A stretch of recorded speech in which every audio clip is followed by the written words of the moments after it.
2. Mic check 1 2. Mic check 1 2. Mic check 1 2.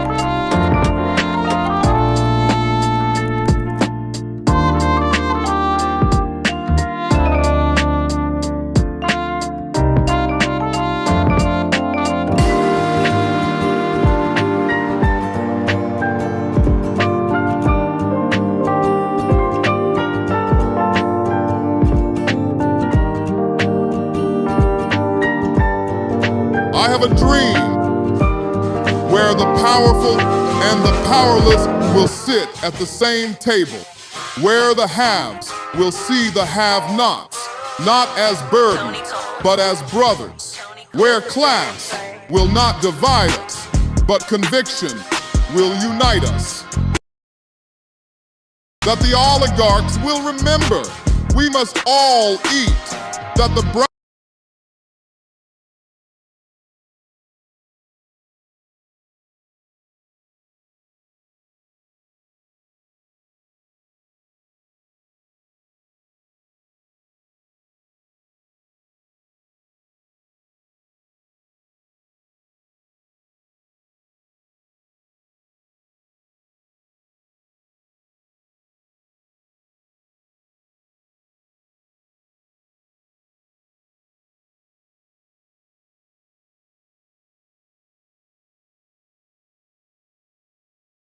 to return this Bahamaland to the foundation.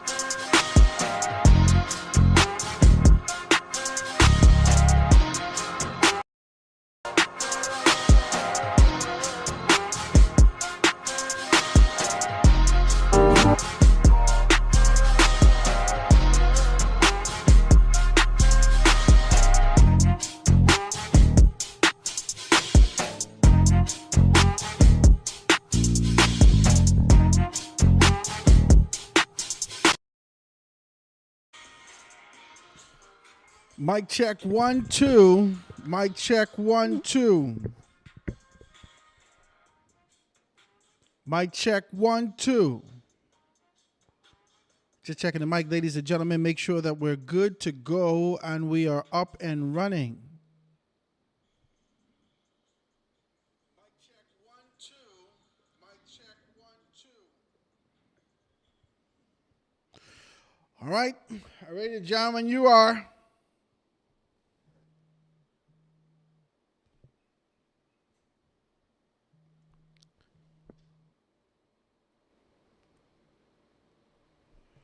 Good afternoon, ladies and gentlemen, all those persons all around the world. I hope you guys are good. It's a beautiful day. Always grateful to be in your company. Grateful to jam with you as we continue to be able to do this right here on The Foundation. If you're this first time tuning in, my name is Howard Grant.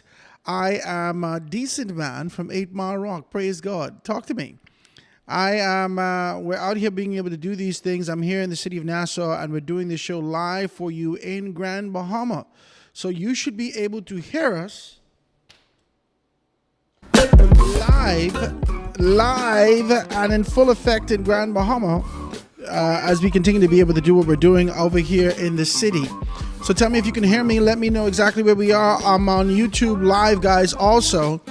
Foundation 242, you can check me out. Foundation 242 live on YouTube. You can be able to check me out. RRB 242 Foundation 242, and you can be able to pick me up right there on YouTube.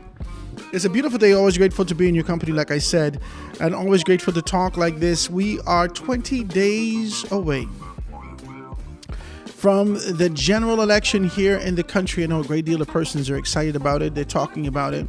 Talking about this sort of a concept of what their expectations are and what's going to happen and who's going to do this and who's going to do that. Hey, man, listen, I'm here for it. I'm here to have this kind of a conversation with you. I hope you guys tuned in last evening as I did the rundown on ZNS, right? You should be expecting something fresh from me and something new from what we do here at the Foundation. You're going to be able to see a little taste of that. As time progresses, you'll be able to get a sort of the well-rounded concept of what our expectations are and what we're trying to be able to put out to you. So I'm hoping I'm always in the midst of negotiations and trying to do these things. I know a lot of persons don't understand. I think a traditional persons have been traveling the lines of tradition in this country for a very long time. So whatever line you meet there, you just jump on the line and you did what you see people doing. I don't necessarily do things like that. I don't do things like that. I mean, it may cause a little problems with people. It may cause a little row and other things like that. Howard, why are you? Yeah, it may cause some indifference with people, and they're not necessarily prepared to get into some things. But if I'm going to be absolutely honest with you and truthful, I don't just jump in people's lines. I don't do things like that. There's some things that I'm doing that's unorthodox, that I'm compelled to do, that I'm propelled to do, that I believe that I can be able to introduce. I've seen some things, some examples of how things are done from a global standpoint. And though those mechanisms or those elements or those institutions, concepts don't necessarily exist here in the country, we got to make it happen some kind of how. And so I do a little makeshift something here, a little makeshift something there, and introduce this kind of a concept to you and say, hey, this is what it is. And so I'm hoping that you guys are good with it. It's a Wednesday. It is a Wednesday. And I hope you guys are good out there being able to do these things. It's a hump day, guys, getting prepared yourself for the weekend and really getting yourself prepared for May 1st as this month comes to an end and winding down. I hope you guys are good out there. Anybody who's celebrating a birthday, I want to say happy birthday to you. Wherever you are, happy birthday to you. My son just celebrated a birthday. He's 20 years old. Destin Por Dios Grant. He is 20 years old today. My daughter just celebrated one the other day. My wife celebrated a birthday also in March. And her mother, who's no longer with us, Eloise Presenti. You guys know Miss Presenti. Eloise Presenti. She was in immigration for a long time in Grand Bahama. Passed away some years ago. And she would have been celebrating her birthday also in the month of April. So happy birthday to her. Happy birthday to all those persons who's celebrating a birthday out here in 2026. You are a year older, and I pray that you're a year wiser. But that ain't necessarily how this happened in this country. I know a great deal of people is get a little fooled with time. I just gonna be decent with you. I just want to be able to say this to you. So I hope you guys are good out there. But listen, be a part of the conversation with me. 827-0111. 827-0111. I want you to be able to jam with me as we talk about what's happening around the country and really be able to talk about how things are moving out here in this kind of a space. I know a lot of things are happening as it relates to politics, and this kind of a back and forth is one of the most exhausting things I've ever seen in my life. Every day you kind of hold your breath with an expectation that there's something new and fresh. Or at least you hold your breath as you wait on your life for the expectation that there is tangible evidence. And none of these things come. This is too much. I can't take it. You're sitting down here holding your breath. You say, oh my God, is this it? Is this it? And womp, womp, womp, womp. If you ever watch The Price is Right and stuff, womp, womp, womp, womp. Zonk. This is nothing. What are we doing out here? The theatrics is too much. I mean, I feel like everybody is a playwright. It's too much. The scripts need to stop. Where are we going to stop and start with a serious governance or preparation thereof for this country? One of the things that's most exhausting to me is the fact that if we look around the globe, if we look around the world, and we see that there's tumultuous issues, that 130 kids in this area died as a result of bombing. X amount of troops have not made it back to America because of bombing. This thing happened, that thing happened. Things are exploding, natural earthquakes and volcanoes and this and that around the world. And you here playing games with people. I don't understand what we're doing. Someone talk to me. Let's talk with clarity and understanding of where we are. Let's talk about this and try to be able to figure this out, and let's make a decision today. I don't know if you got to make it today. It's a lot. You got 20 days to make a decision. If you didn't make one before, you got 20 days to make a decision. It's time for us to be able to move towards making a decision and come to a full, complete position and a convicted position as to why we're making this decision. It's, one ain't no better than the other. It's too much. That's not an answer. That's not an answer. I watched this young girl on TikTok the other day, and she say, I feel like, remember we talked about this feeling thing? I feel like ain't no difference between the FNM and the PLP. I feel like none of y'all parties do what y'all was supposed to do. And I'm listening to, trying to figure out, okay, just waiting for one example of what the FNM didn't do or what the PLP didn't do in comparison to what they said. Now, I believe that a lot of persons have taken on this kind of a notion and position to indicate that the parties have not done what in your mind they should have done. You got in your head what the political organization should do. You got this wrapped up in your head. In your head, excuse me. In your head, you got this sort of an idea to say that I expect, let's take 8 Mile Rock. I can go to 8 Mile Rock. I'm from 8 Mile Rock. Let's take 8 Mile Rock.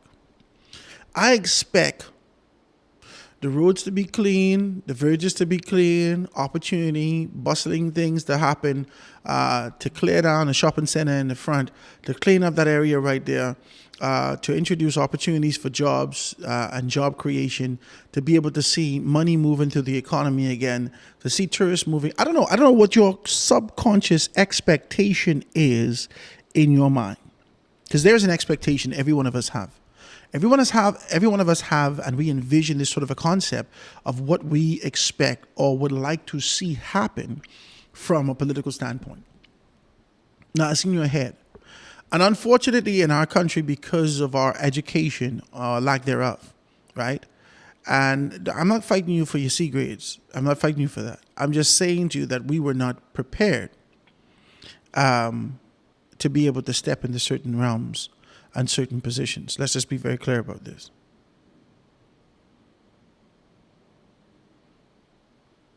Let's give birthday greetings out to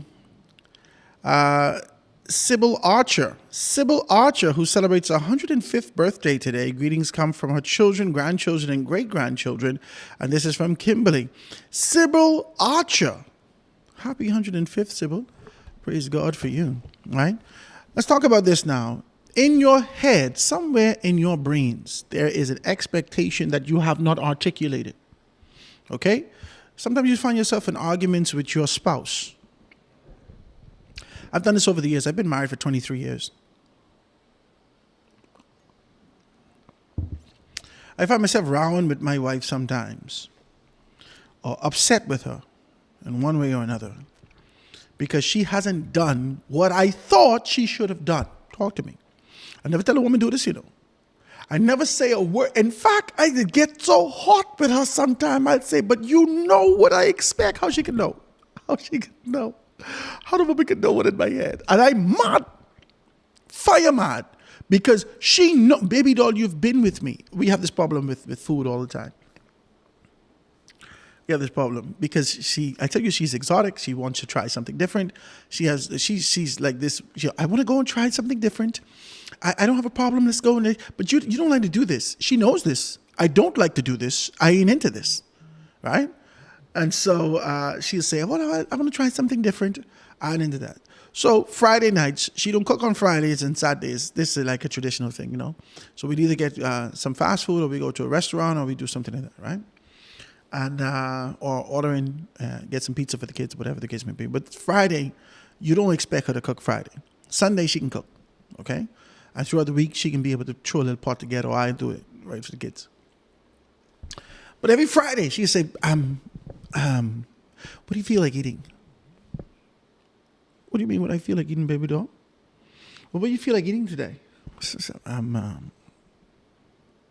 don't know, chicken, conch, fish. I mean, these are the options. If she says steak is always a part of the options, but because of the finances, you know what I mean? Like you being out here eating steak every day. I'm not out here trying to get uric acid. I'm not, it's too much, right? I'm like, No, baby. Just the same thing. Just the same thing again. I don't know. I feel like something different. I think I want some sushi or whatever, right? She tried to pull me into this sushi thing. Oh God! Listen, we fight for the sushi. You never tried that? And then we tried this new sushi place here in Nassau that do conch and salmon. And now I love the sushi thing because they got what I like, right? Praise God, right? But this is what we have. This is what happens in our relationships, and this is what happens in politics. There's a subconscious expectation that these people know what you need. There's a subconscious expectation that these people respond to you in accordance to what in your brains. Nobody know what in your head. Nobody know what in your head. You never open your mouth to say. You mumble it in the barbershop. You mumble it in the supermarket. You mumble it on the WhatsApp, in the little WhatsApp group. You mumble it in these particular spaces, but you never articulated what your expectations are from a representative.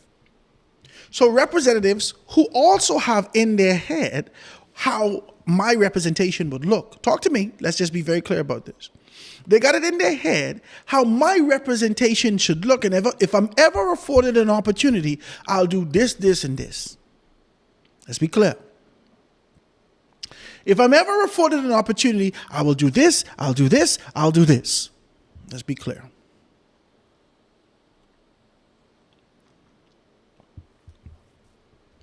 You ain't asked nobody yet. What 8 Mile Rock need? You ain't asked nobody yet. What are you looking for? What are your expectations in these areas? You ain't asked nobody yet about nothing. You go on right there. You go on right there and perform and expect people to respond in accordance to what in your brains. Or you follow the trend of what existed prior and you expect people to, be content with that. And that's not how it is. Let's just talk, man. In this country right now, there's a great deal of things that's happening. And the country's in an uproar about illegal migration as a result of this kind of a triggers and these buttons that's relentlessly being pushed by the COI and the Free National Movement. Now, these are not issues that have not been addressed, or these are legacy issues. These issues have dealt and been with us for a very long time. And we would have been able to see those issues bubble to the surface. Under the Free National Movement, they did absolutely nothing about it. From 1992, 1997, 2007, they have done nothing about this, more specifically in the constituency of Abaco. Abaco, we could only see after when you cut on the proverbial light, right? In the night, right? I got a garage where I stay, right? I got a garage in my place. And in the garage, there's a bunch of old stuff, right? The garage got one little space. You could, underneath the door, because there's a door, I close the door. But underneath the door, I got a little space so you go right outside. If I walk in the garage in the middle of the night, and the garage that I have also, right under is an older house, right under the garage what I have, there is a place they used to be able to collect water. All right, so it's supposed to go through the gutters and go underneath the garage floor and used to collect water, because way back in the day when they built this house, they didn't have city water. And so there is a space there that actually collects water. Now, I don't think there's any water there. I didn't go down there and check it out. I don't think there's any water there, but there's space there for pests, roaches, and stuff like that, right? Not the little small set, like the American roaches. These are the Bahamian cockroaches, the big ones, right? So when I go there in the evening, they ain't in the house, but when I go down there in the night and I cut on the light, that's what happened in Abaco. After Hurricane Dorian and everything that the Free National Movement and the Progressive Liberal Party during that particular time would have swept under the rug. Talk to me. Everything that they would have swept under the rug during this particular period, when Dorian sat over East Grand Bahama and North Abaco for the time that it did, they found itself in the position where all of the issues came to light.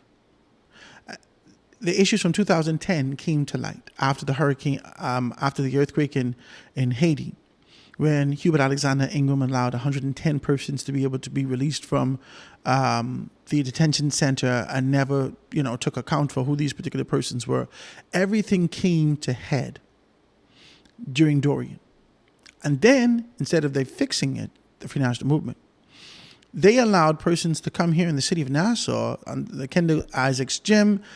They gave them a cell phone. They do this, they do that, and they still didn't record them. I know, because I pitched to them how we could be able to assess and identify these particular persons and even possibly track them in terms of what I pitch all of these things. It's just between you and I. We're having this conversation. The Free National Movement allowed in its stead and position for this thing to exist all this time and not dealt with immigration. Every dispensation of the organization, including the Prime Minister, whose constituency was North Abaco, who allowed the perpetuation of illegal migrants to be able to exist in this particular constituency, which was Spring City, which was the Mud and Pigeon Peas in North Abaco. Did nothing about this, didn't rectify these issues. These issues existed. There were shantytowns growing all over the place. Loretta them, when they came in during that particular dispensation, said that they're going to eradicate all the shantytowns. They started 1 or 2, and then they stopped. Talk to me. The Free National Movement understands the importance of being able to deal with this. But they've never done that. Now they're coming back and telling us they're dealing with immigration, they're dealing with migration, they're dealing with this, they're dealing with that. I don't know how I don't know. See, the organization is not you and your ideas. We had a principal in 8 Mile Rock High School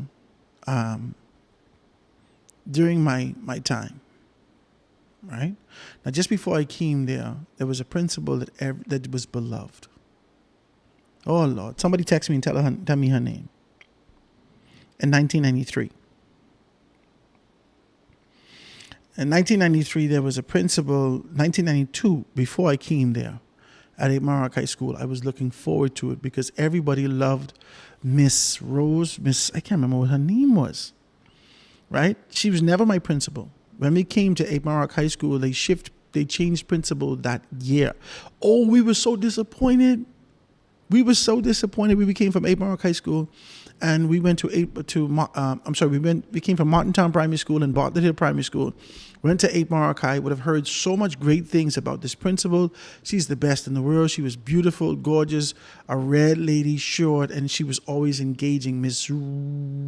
Oh my God, Bradley, tell me what she named. Somebody text me and tell me what the lady, I can't remember what she named, right? But this was the class of 1992. When we came in 1993, they changed principals. The principal during this particular time period was Mr. Nairn. I don't forget Mr. Nairn.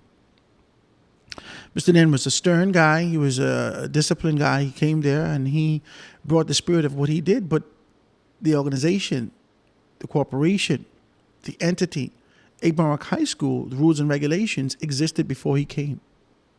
There could be no expectation that he does things differently. He has a job to do. When you get here, you do your job. Rules and regulations that govern you, that govern the organization, that govern the student body, that govern the faculty, that govern the staff, they still exist. You don't get here and all of a sudden you think you're going to do something different. All you could do is be expedient in your job. All you could do is do your job diligently. You can't come here and think that you can change the whole thing. After Mr. Nairn left, then we had Miss Edgecombe. I feel good. You remember Miss Edgecombe? Miss Edgecombe passed away some years ago. Ms. Edgecombe was wonderful. She adhered to the rules, regulations. She opened herself. She became accessible to students, but she still was stern in her particular capacity, and she gave opportunities for some things to exist, but it was still 8 Mile Rock High School. It was still the same 8 Mile Rock High School, my point. We've watched transition from leader to leader in the Free National Movement, and the Free National Movement has remained consistent in what the organization does, what it produces, what it actually puts out there. An organization that has not built homes in almost a decade and some. An organization that has not been able to deal. The only thing that we can be able to identify, two things that we can identify over the past decade that we can be able to be synonymous, maybe three, that's synonymous with the Free National Movement. One, infighting. That is at the top of the list. There's going to be infighting. Two, in the event that they find themselves in this position, there will be some sort of austerity measures. They can cut back at something. They're cutting some things off. They can stop, review, and cancel. They're cutting some things. This has been the FNM of the past 15 years and more. There can be some infighting, that's for sure. And there can be some they can cut some things, cut, review, cancel. They can stop some things.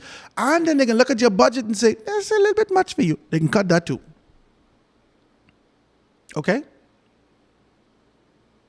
And three, and this is heavy, in the event that they find themselves in there, they're going to identify ways to ensure that they could create an environment to take care of the foreign interest. The Commercial Enterprise Bill was a representation of that. The expedience for those persons who wish to come in here and find an opportunity for themselves. This is who the Free National Movement is.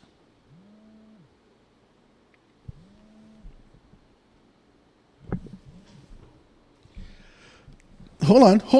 Don't hang up.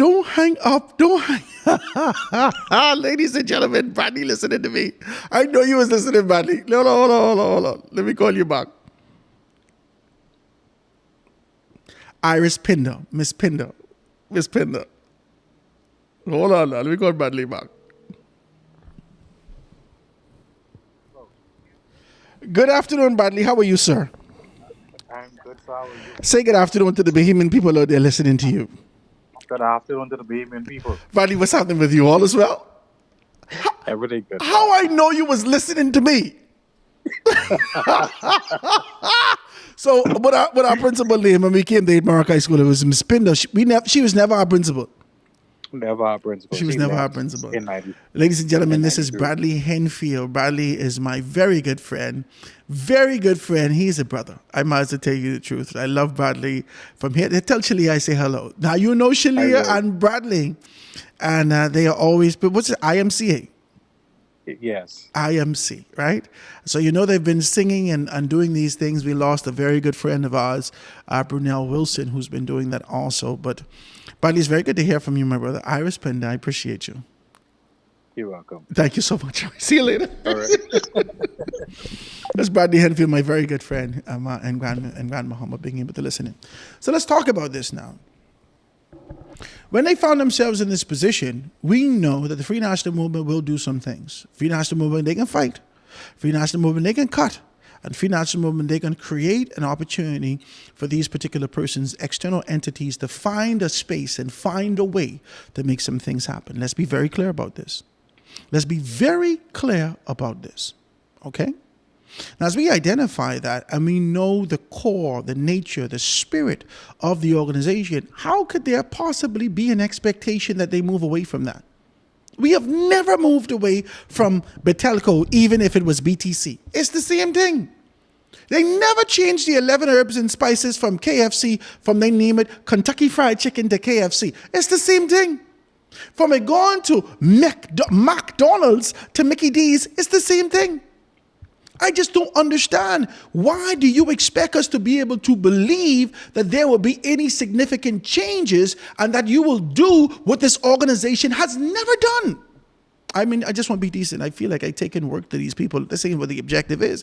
I'm just trying to understand, how do we separate ourselves from the fallacy, the factual, there's sort of an idea of the fantasy, and get ourselves to the position of being able to see the facts?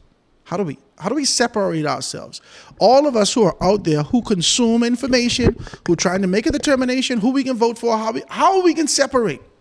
Lincoln Bain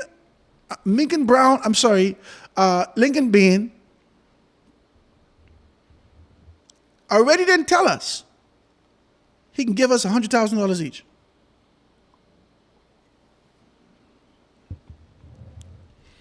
I listened to him for 2 seconds on the live yesterday. He said, listen, as quick as we get shirts,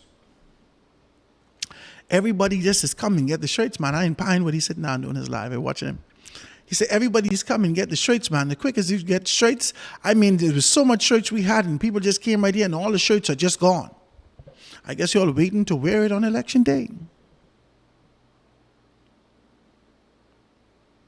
Where do we separate the fallacy, the fantasy, this sort of an idea of the fictionalization of what's happening from a political standpoint into what needs to happen from a truth standpoint and the facts, an undeniable truth and facts? Where do we do this? For the most part, we don't say that those things could exist, you know, for the most part.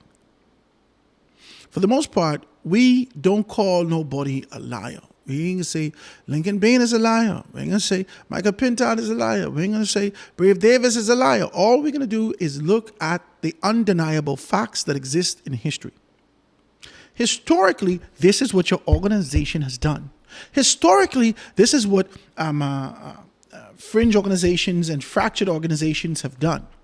Historically, this is what has happened in this particular country. And then we weigh it. We weigh it in the balance. We try to be able to identify whether or not there are any external elements that has been incorporated into this new space that says to us there's something different is going to change. Something new is going to happen. Something different is going to change. We wait for that. We wait for whether or not there was an introduction to some new element in the country to make us look at things differently. And I'm looking around to see whether or not there were any new elements. No. COVID-19 was a new element. COVID-19 coupled with Dorian and how the FNM was calling it the twin pandemics, the twindemics. The FNM actually created an entire campaign around the fact that this sort of a sympathy vote. They created an entire campaign in 2021 for the sympathy vote. They wanted you to be able to give them some sympathy and say to them, well, you know, we try, but you know, Jesus came here and just decided to do what he just do. What you want us to do? Give us a next chance. Give me a next chance. I wasn't too bad. They did the exact same thing in West Grand Bahama. Well, you know, Obi dead. Obi dead. And, you know, just give us a next chance. Give me a little chance. They did the same thing in Golden House. Well, you know, Vaughn died.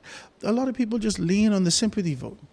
They'll come and tell you things like, you know, my mother passed, and since my mother passed, and then they hit you with the sympathy vote. Bahamian people soft, don't mind them, you know. Don't mind them when you see them in traffic with their mouth twist up. These soft-hearted people, they can't take much. They can't take much. And Joneses know that. This Joneses was sitting in the front of Kentucky Fried Chicken here in Nassau, and I go on inside. I big and he big. This man, 10 pounds lighter than me. And he's sitting on the ground with no shoes and his pants tear up. And as I walk inside to go get my 2-piece ribs, spicy, as I walk inside, he's sitting there. Hey, brother, you can lend me some money? I said, lend you some money? Sir, you need to go to the bank. You need to go to the bank. Lend you some money? What's going on with you? Man, look here, you help me. And whoa, you mad now? Sir, me and you the same size. What you doing out here? You can't be fat and broke. I just listen, me and him talking. This don't make no sense. Okay? How can you maintain this size by begging? Because Bahamian people got soft heart. Y'all can take care of the fella. Oh my God, he look like he bad.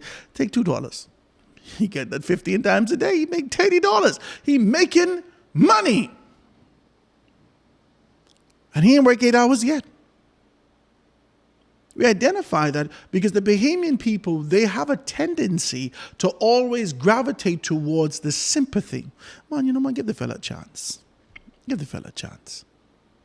They never look at anything logically. They never make a determination as to whether or not we keep this person or let this person go based upon what they would have done and historically identifying whether or not they're capable of being able to maintain this position. All you do is answer these questions with emotion. But today, today in Jesus' name, we are going to eradicate the concept and idea of emotion, and we're going to look straight down the barrel to make a determination what we do in this next general election. Talk to me. How are we talking? We're going to look straight down the barrel, and make a determination as to whether or not we are going to be emotionally filled with these sort of ideas, if we're going to gravitate towards the fanciful ideas and this sort of a fictitious concept of the possibilities of what's going to happen, or are we going to look and say, listen, we need something that makes sense, something that's tangible, something that's going to incorporate us, something that we can be able to actually feel, something that's going to incorporate, to not forget about who we are as a people and forget about our position. The time is winding down. I didn't come here to tell you who to vote for. That is not my space and place and position. I don't do things like that. The only thing I do is I look past, present, future. And I look at both organizations, the FNM, which you all know in 8 Mile Rock, that's where I come from. I'm not going to pretend with you. I'm not here to lie with you. Many of you who stay connected to politics would have known that I ran for the chairman of the Free National Movement. I'm not here to lie to you. I ran for the chairman of the Free National Movement. And you don't just run. You don't nobody's jump up and say, well, I think I want to be the chairman of the Free. That don't happen like that. I think I could be a good chairman. That don't happen like that.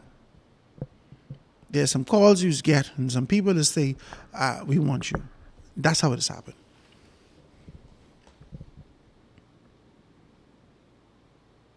And as we look at these things and we make this determination as to what we're going to do and how we're going to be able to move forward, we just got to use our brains. I ain't here to tell you nothing about who to do and what not to do. And hey, we are going to void ourselves, strip ourselves, divorce ourselves from the emotionalism associated with the campaign, especially in 2026. That's what I want to do. I don't want you to be inebriated, drunken by this sort of an idea of emotion, of the feeling associated with these things. Let's do that. Let's separate ourselves. We're sitting down in a faithful space, and we could say, be sober in your thinking, sober-minded in your thinking. Sobriety is what we're talking about. Don't allow yourself to be baptized in emotion. Sobriety is what we're talking about. When we find ourselves in this position, we are going to look at the facts. Remember we talked about this? I tell you, when me and my wife rowing, and I say, baby, A, B, C. And she say, well, A, B, C, D. I said, baby, what you say D for? Are we dealing with A, B, C? But well, I could say A, B, C, D. If I want to say D, I could say D. Listen, baby, we talking about A, B, C.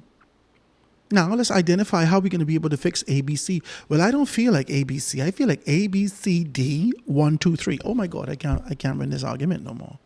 Once feelings come in this, there's no way for logic to ever exist. They don't coexist. Feelings and logic don't coexist. You have to be able to like the one and deny the other. Come on, man, let's talk to me. Let's get preachy with you. I got to calm down. You got to be able to do this. And as you identify these things, you got to be able to make this determination. What we're looking at. We're looking for balance. We are eradicating this idea of emotion and this drunkenness, this stupor that we're in, and we are looking at this with sober eyes. Sobriety may not give us the information right now. The candidates may not give us the information right now. The political organizations may not give us the information right now. But we have something that we could be able to reference. That's history. And if we look at the historic reference, no matter how much the principle changed from Miss Pinder to Mr. Nan to Miss Edgecombe to who come after Miss Edgecombe? I don't know what the fella name. I was out of school, so I don't know. Whoever the principals are, the principals of 8 Mile Rock High School don't change. I could go to 8 Mile Rock High School right now and start singing one song, everybody got to sing that song. There ain't my rock, our song to thee we sing. That existed before I was there. My daddy them know that song. Well after I gone, my brother them know that song. The principles of the organization doesn't change because leadership changed. So what we do is we look at the historic element of what existed in those organizations to make a determination of what we can expect futuristically. That's it. And I want to have this conversation with you. I want to take this commercial break. When we get back, I'm going to talk to you a little bit about what's in the papers today and how the Free National Movement is making headlines again. I know that the PLP is around here and doing these things, but both Lincoln Bain and Dwayne Sands are making significant headlines, and I want to talk to you a little bit about that. Remember, we're not being doused in emotion. We are standing strong in sobriety. Open our eyes to be able to see some things. Quick break, guys. Going to be right back after this.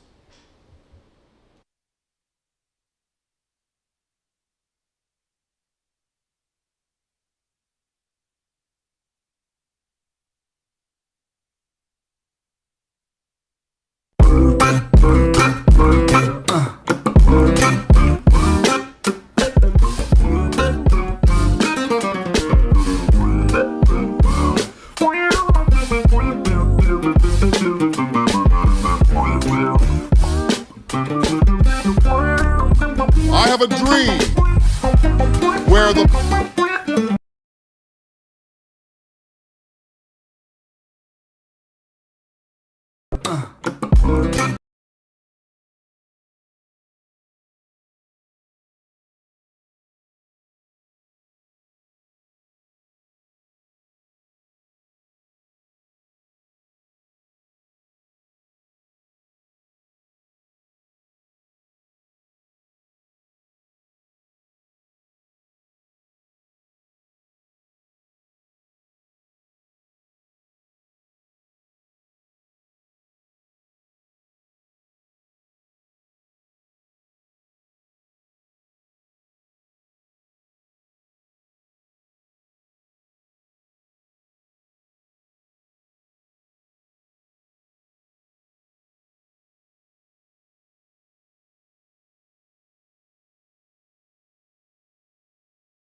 And we're back, ladies and gentlemen.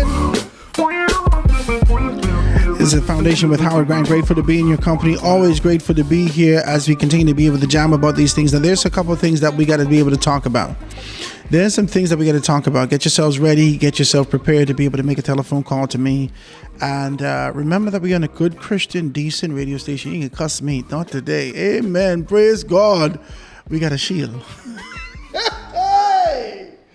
We got a shield. You can't be cussing the people radio. Now listen to me. You may get a little aggressive on Urka radio, but you can cuss me on the Christian radio station. Hey, you decent. And God is watching us. Praise God.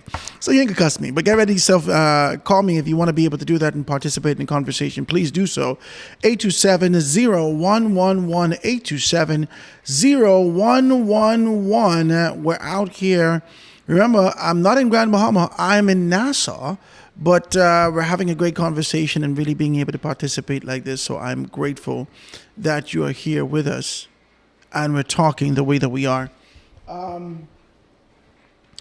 So let's talk about these things. Now, in the newspaper today, make sure you pick up your newspaper. This is the Tribune newspaper.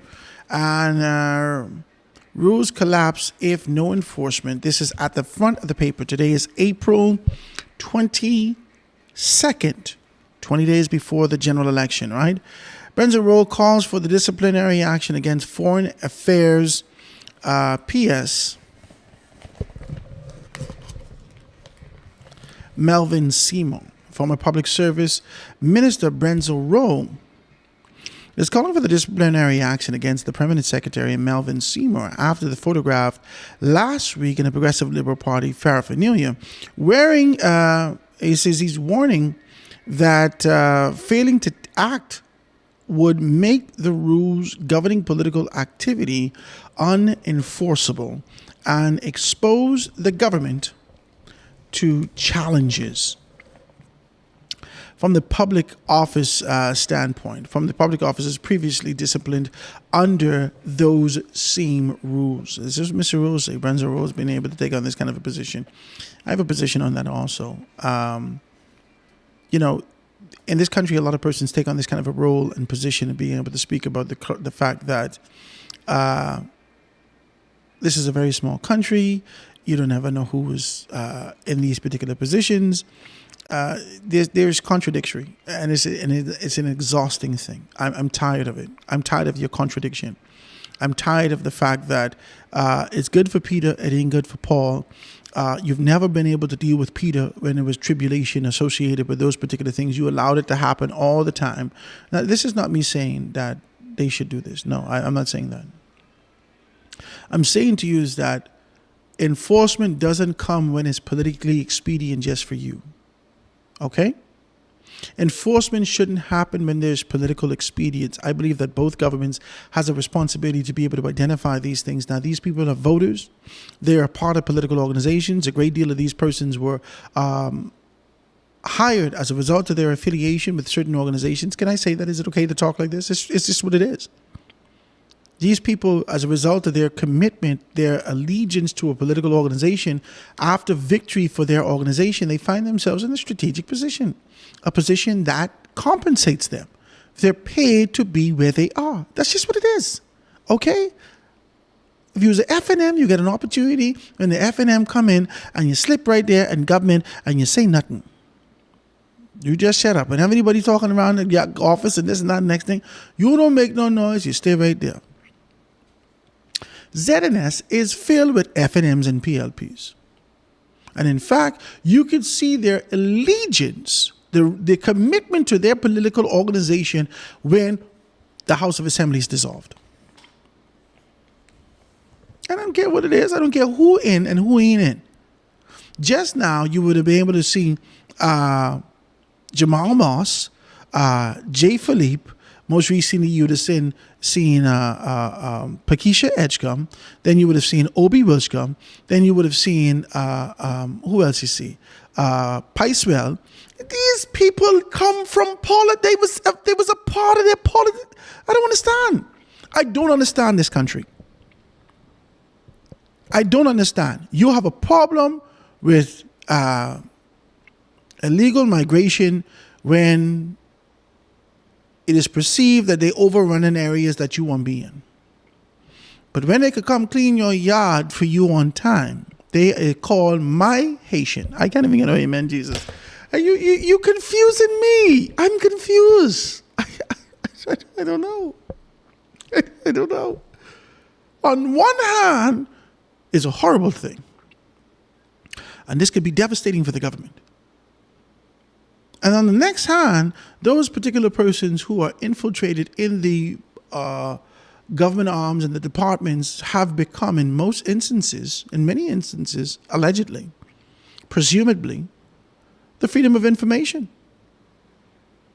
When these leaders need something and they call a department, they call in their people who was planted in there. You ain't saying nothing but that.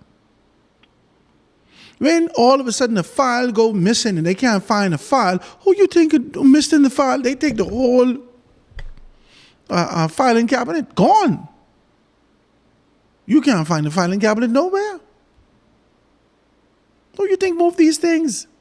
Your people didn't move it. You have to understand the nature of this country. How do we separate ourselves from the allegiance that we have? And there's no separation. All you have to do is create safeguards that you don't have these particular issues. You have to create the safeguards. That's what your governance and your government should do. Create safeguards that you don't have this problem. 1987, the Free National Movement continued to be able to scream about the fact that they cheat, they rob us, they cheat, the PLP cheat. Nobody make noise about these particular things. You know what they did? They created safeguards in 1992 with the indelible ink. And every election, every cycle, or every other cycle, they create an avenue to be able to fortify those safeguards to ensure that this doesn't happen. Because in many instances, they can't trust themselves.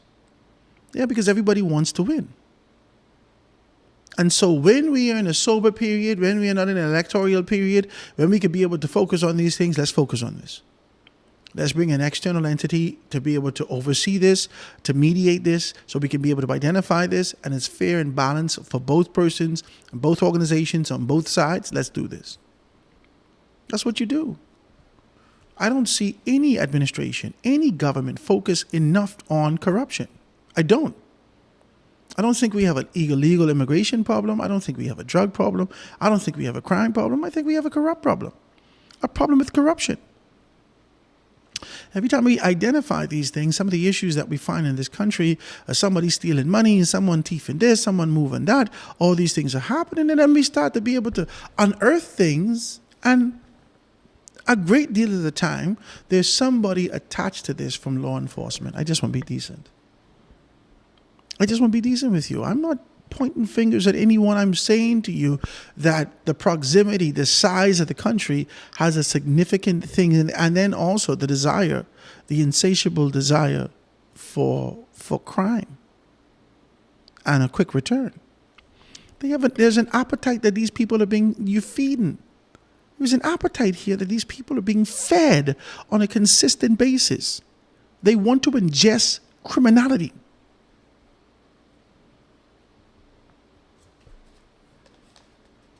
That's what they want to do.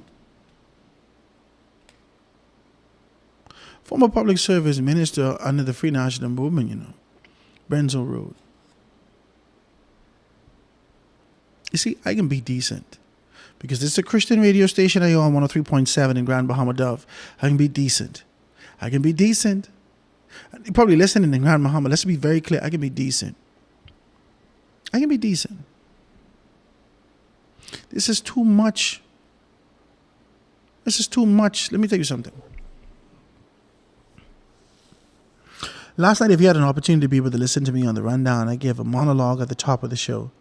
I was supposed to be able to speak with the SBDC for an hour. It was supposed to be the entire hour. But they call me and they say, Howard, he's not going to do the entire hour. He's going to do about 45 minutes. Can you give us a monologue for 15 minutes? I say, yeah, man, no problem. I can do that. And so the monologue that I took on for the top of the show was to be able to talk about the contrast that I'm seeing with the FNM and the PLP and how the Free National Movement has taken on this sort of an idea, this language, this position of what we've seen the COI do. And I've said on the show last evening how the COI has been very crafty in their approach. The COI knows that they don't have the finances, but they also know that they need to be able to grab the attention of the media. They need to grab the attention of newspapers, of television, radio, so forth and so on. That's the only way that they find themselves in this space, being able to pump and push their message. Okay? And so they've been very crafty in being able to create small fires that you could run towards them, right? And let me tell you something. I don't care what no one say. If we're going to be able to measure the theatrics and the playwright and the script ability of Lincoln Bain, and we verse that and we put that in contrast to the the proclaimed position of Michael Pintard, I'm going to be very clear with you. Lincoln Bain wins 10,000 times over. This dude is theatrics. Oh my God. So he busts around that corner to be able to. All it is a W. Bum, bum, bum, bum, bum, bum, bum, bum. All right? Ladies and gentlemen, Stone Cold Steve Austin. Yeah, that's all I heard when he busts around the corner with this determination. This man knows how to be able to cause the cameras to move towards him. Lincoln Bain.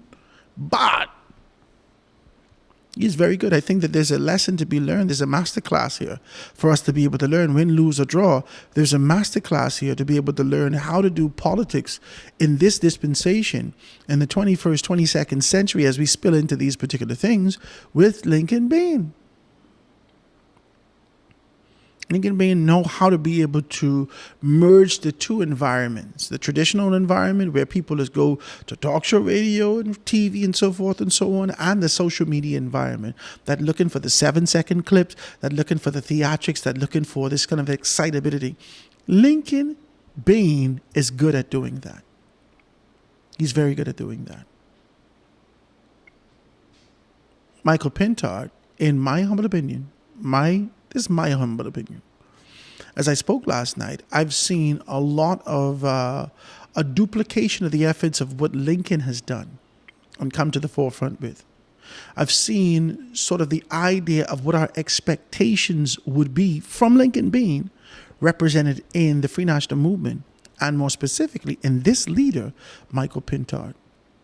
And I have no disappointments in Michael Pintard as an individual, but my disappointment exists with the collective of those persons who don't understand that there is a standard to be held within the confines of the organization. The organization that existed before you, and well after you go, it can still be here. There's no need to diminish what we stand for the purposes of being able to run after what you perceive to be victory using underhanded theatrics. Come on, man, I can't even get no amen. Bain seeks to seal the court records of $90,000, the $90,000 dispute. But that ain't what he was in the papers for. He said that he found $50 million. He came in the media and he started to say, I found $50 million that Sebastian is attached to in terms of collecting from some contract with the government. And he did not come forward and was transparent with this when he was being able to put his declaration in. This is what Lincoln saying. And then Lincoln come on his live yesterday, and his live caption, "We found the money." Sabah said that he would pay. And he come on and he start talking and he said that Sabah said, if you could find the $50 million, I would give you $5 million. Now I watched this thing. And I'm waiting for him to say, look, see it here, bang. I didn't see him say, look, see it here, bang. He still give us the runaround. He gave us relentless conversations of all these particular things. And he did, in a true Lincoln Bain style, he averted your eyes and pulled you into his objective of being able to push his agenda. You know how many people was looking at that? And then we popped the paper open yesterday. And the Free National Movement sitting at the bottom of the paper. Pintard asked the U.S. and the UN to send election observers.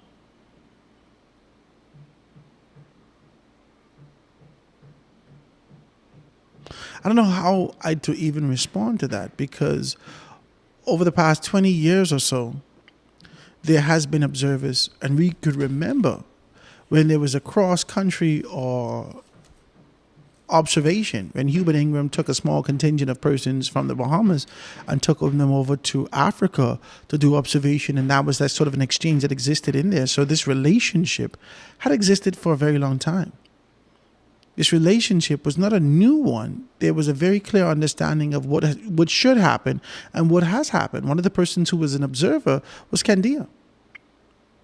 Candia went over to observe at the invitation of whatever happened after Hubert Ingram formalized this sort of a relationship. So he knows in the Free National Movement that these people come in.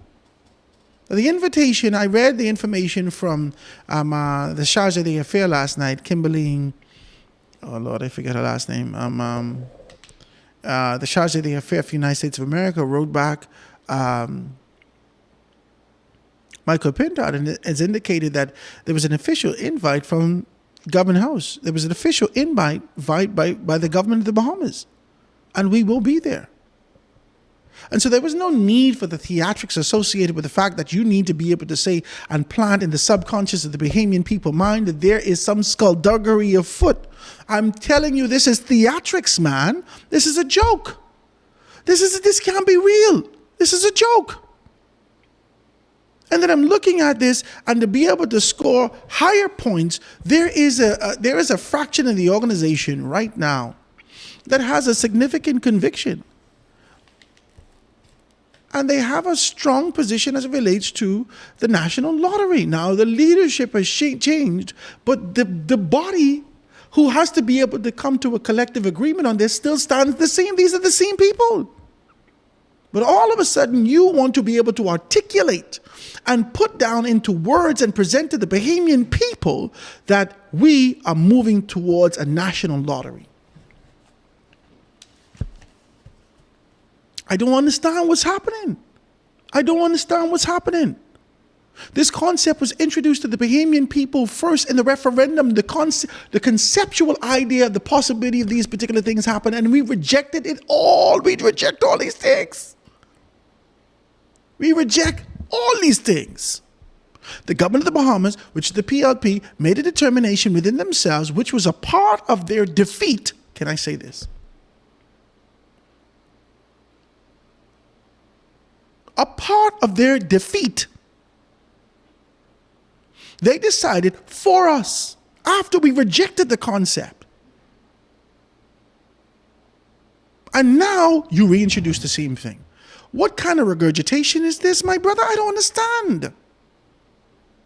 The Free National Movement, who built no houses over the past 5 years, more specifically, how I can tell you that. My father-in-law is a contractor. He was responsible for building some houses right there off of, oh Lord, I forget what the place name. Oh Lord. And the subdivision right there on the eastern side of Hawkesbill. Just before you go to Prophet Hagen Church, right there in the back there. You know what I'm talking about, right? He was responsible for building some homes. He was building it during the last year and a half or so of the PLP in 2016. All right, so you would have been building it from 15, 16, or 16 going into 17. You build the house, put the roof up, did everything, came to completion. Every phase you're supposed to be paid. He didn't get paid because I don't know what happened. But he was unable to complete the last phase. It was either him taking long or he wasn't getting paid. However it happened.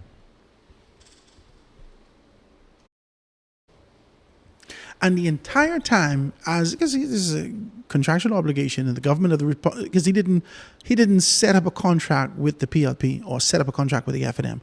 You set up a contract with the government of the Bahamas, and you need to get paid accordingly. So whether or not you come in or go out, or come in or go out, they could be able to do it. Now, people could stifle you, and they could stagnate your process, but they have to be able to honor these particular things because you sit in the capacity of the government of the Bahamas. Let's be very clear. Let's be very clear about this. Okay, let's be very clear. Him in his particular capacity had gone through everything that he'd gone through, and boom, he never got paid for the house. Was never able to get the completion for the house from the PLP. The FNM came in, they didn't even look at him. They didn't even look at him 4.5 years. And he still was waiting to be able to get paid and still was waiting to be able to push towards these particular things.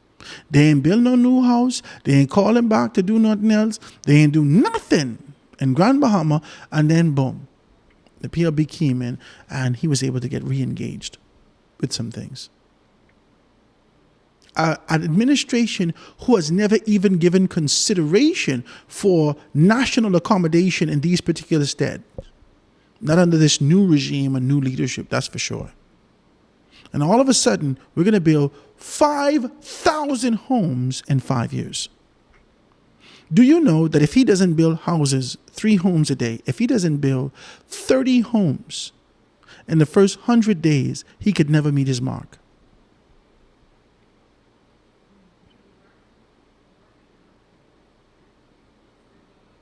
I'm talking about day one. I'm talking about day one. I'm talking before you swear in cabinet ministers. I'm talking before you identify those things. I'm talking before the pomp and pageantry. I'm talking about all these particular things. You have to start building houses now. I'm talking about day one. I just don't understand. What are we thinking, and how do we separate in this country? How do we separate the fallacy? How do we separate the theatrics? How do we separate the idea of what's going to happen to cause people to run towards me? And how do we separate the truth? How do we? An organization that condemned the Progressive Liberal Party for being able to feed the young children $1 million meals, since they've come in, and being able to feed them, want to know how much that got to cost something, how much got to pay for something like that. What is it? And then all of a sudden, for all single mothers, we're going to give them $200. Well, there's a lot of single mothers out here. 75% of the country, single mothers. And they're going to need their $200 too. Oh, let's verify and let's specify. And it's not going to be wide like that. It means this, this, and this. This is too much. I'm overwhelmed. I'm overwhelmed because I don't know where the story ends and the seriousness begins. I don't know. The PLP has strategically taken on a position to be able to pick up Michael Pintard's book, Politricks.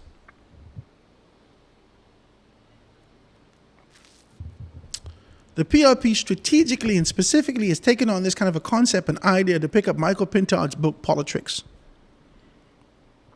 The PLP has gone in hard. I mean, everybody in MR reading that. They listen to me. That's a whole script. They reading that hard and they just keep going in on it. It's so much. They keep on doing this. They keep doing the exact same thing, doubling down on the concept, going in on this particular thing, reading it almost like the Bible. I want to tell you chapter 6, page 128, verse 4. This is too much. Y'all need to calm down and leave Michael Pintard's book alone. And so Michael Pintard had an opportunity. They asked him from, and I touched this yesterday, but you guys weren't with us yesterday in Grand Bahama. I think we were suffering some technical difficulties. But they asked him yesterday, put the microphone in his face, and they asked him his thoughts associated with these particular things. All right? And I think I get it on ZNS. Let me see if I can find it for you.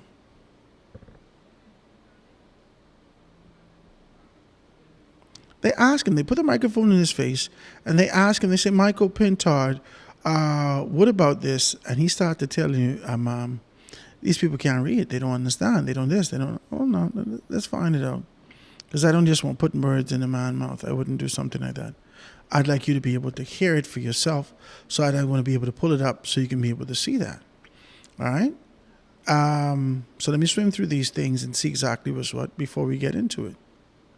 But I just want to say this to you. I think that this is peculiar.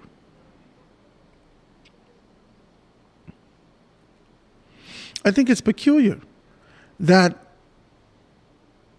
we take no consideration for rules, regulations of what's happening in our time, in our dispensation, and how things are happening throughout the country. I'm looking for this thing, guys, and I can't find it. I can't find it. I will find it. I have, let's see. Okay, hold on. Hold on. And then I haven't gotten to this thing with you guys also. I wanted to be able to speak with clarity about something that's happened most recently and how it's peculiar that these particular things happen. I don't know.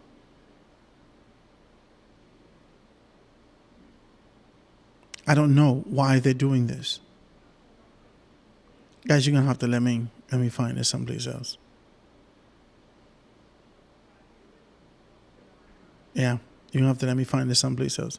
Long story short, they put the microphone in his face and asked him, what are your thoughts about how they feeling with politics and whatnot? He said, well, what you did not know is that this is satire. And I didn't tell you that this is my story. And I told you that this is the collective of other persons being able to bring this information to me. And, it says what it is. We can get to read Bahamas read. And that's crazy to me. Listen to me. That is absolutely bananas to me. It's crazy to me for him to be able to be dismissive and deflective simultaneously in his leadership capacity. Dismissive and deflective. If your son right now applied to go to University of the United States of America right now today, and he wants to be able to go to the University of the United States of America, there is a process that they will swim through all of his social media. Ain't just for the Bahamas. That is for everyone in the world. If you desire to get into the United States of America, if you've been saying anything contrary to the position of America, the ruleship, the leadership of America, more specifically, especially under this Trump regime, they're going through all of your social media. And they will deny you access and deny you an opportunity to be able to get your visa right now, today. If you try to be able to get your travel visa to go to the United States of America and took on a very strong position to be able to reject Trump and do all these particular things and say some negative things about him, so forth and so on, you will be denied an opportunity to be able to get to the United States of America right now. You will be denied. In the United States of America, the confines, the democracy that we uphold, that the world looks for to be able to understand what is liberty, what is access, what is opportunity, where equilibrium is supposed to exist. The world is watching America as America charts the course of what democracy should look like. And within the confines of America, if you said something in 2007 on any platform, they getting looking on High Five. We ain't use High Five in forever. They getting looking on MySpace. My God, we didn't even know MySpace exists no more. They getting looking on whatever they could be able to identify and find that was put out there in the public domain by you. And they will bring it back to you and say, as a result of these particular things, we've decided not to be able to do this because we can't be associated with this misogynistic talk. We can't be associated with this sort of a segregation talk. We can't be associated with this level of hate speech. We can't be associated with this. And we don't want our brand to be attached to this. But you, as a grown man, and this is only social media. Social media, when you read something quickly, you respond, you put a response to that, and you just send it out, and you forget about it. You forget about the stupidness that you said at 2:30 in the morning by being able to respond to these things, and you just let it go. Michael Pintard created an entire book. He proofread, he proofread again, he sent it to somebody else to proofread, he put graphics to it, he set it up, he identified a proper publisher, he did all these particular things, he went to sale for these things, and now rejecting the idea of his book and his words in this dispensation. It's blowing my mind. Everybody else could be held to account for their words. Even as an immature young man, you are denied an opportunity to be able to grow and mature with the experiences that you're looking for here and abroad simply because of the stupidity that you said in the midst of your youth. But you, as a matured man, in your capacity, in your position, would have sent a book out, write the book, and people reading the book, and you dismissing them and telling people that you all need to read it. It's just peculiar to me. What is real and what's fake in this country? I don't understand. I just don't understand. I'm trying to get to the truth of what needs to happen in Grand Bahama as a whole. How do we identify our strength and be able to make a determination to chart our own course and have our own determination and find our own way, like the confines of our Constitution is said to us, and more specifically looking at it at Grand Bahama and knowing that we are subject to the ebbs and flows of what's happening in the Port Authority. We're subject to that. If they're doing well and things are happening good, then the city may flourish and do well, especially under Edward St. George and Jack Hayward. He did well. The country was doing well. The island was doing well. With the shift of the regime and all these particular things happening, we don't know where we stand now. We don't know. And so as we look at these things, we got to ask real questions. We got to ask real questions. Why would this prime minister pick up a conversation from 1969? That doesn't make no sense. Why would he pick up a conversation from 1969? It was an ellipsis, ... The man picked the whole conversation up, transposed it into 2023-24, and applied it to the Grand Bahama Port Authority, the Grand Bahama Power Company, and taking significant steps, despite the fact that Grand Bahama has pledged their allegiance to the flag and to the Commonwealth of the Free National Movement. Not in a bad way. And he decided to do this. Why would he do this? Why he didn't do like what Hubert Ingraham did and former Prime Minister Perry Christie did and what former Prime Minister Ministers did? Why haven't you let sleeping dogs lie? Why did you bother with this? Why did you bother with this? And then we understand with the unveiling and the unraveling and the unearthing of the liberty that exists here and the opportunity and access that we are deprived as a result of being in this kind of position. And then we understand the obligations from a contractual standpoint that the Grand Bahama Port Authority has to the people of Grand Bahama. And now, slowly but surely, one scale at a time, as we move on this road to the proverbial Damascus, we understand by and by why he would have done what he's done. Whether you're F&M, you're PLP, you're independent, you're indifferent. If you're paying attention, you could see some things. And in the midst of it all, the man who signed the contract in 1994 and never collect a dime was supposed to collect $500,000 a year by 1999. He was the prime minister the whole time and never asked for $1. The man who signed the deal and the person of former Prime Minister Hubert Ingraham ain't say a word, not one word. He moving from constituency to a constituency. He's standing up with all his candidates. He working hard in the background. You can see him shaking hands and kissing babies and walking about and going to nomination and doing all these things. But he has not said one word when it comes to the Grand Bahama Port Authority. He has the information, he has the knowledge, he has the relationships, and he could give you reasoning. But the Prime Minister, articulate, insightful, capable, with all his faculties about him, has said absolutely nothing. And Michael Pintard didn't follow suit. Let Brave and the Port Authority deal with that. You ain't got nothing to say about that. Are you getting that? Boom. I think we should work together with the Port Authority. I think, hold on, they ain't even finished rowing yet.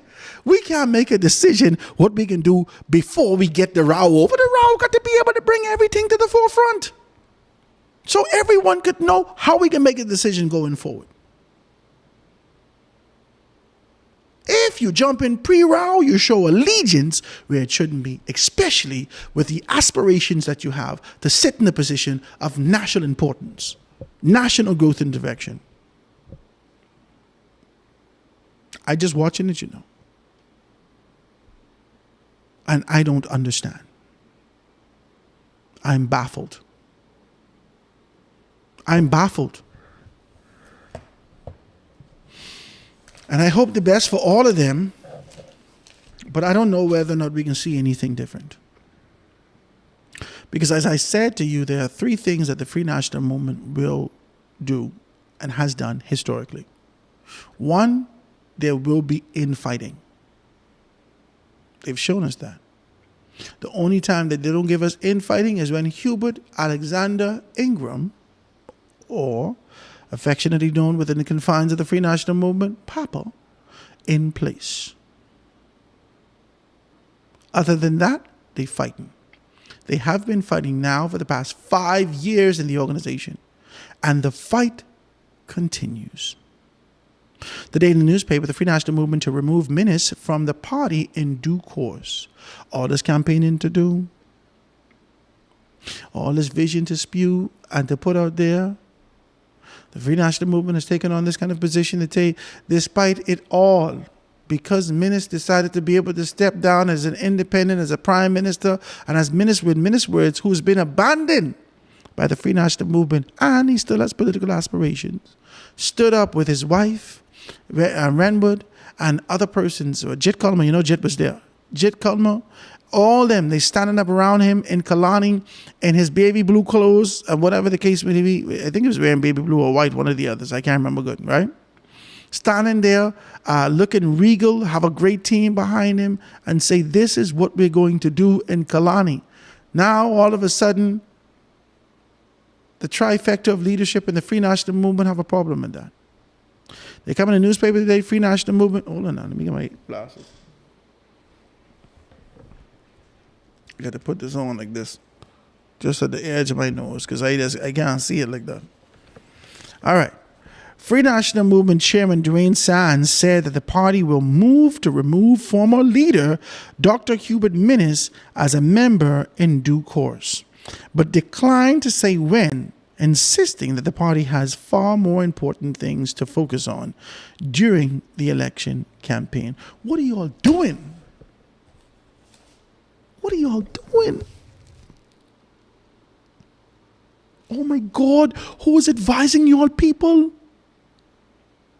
This sounds like a personal problem. What are you all doing? You didn't even have to say this until after you win. If you can win.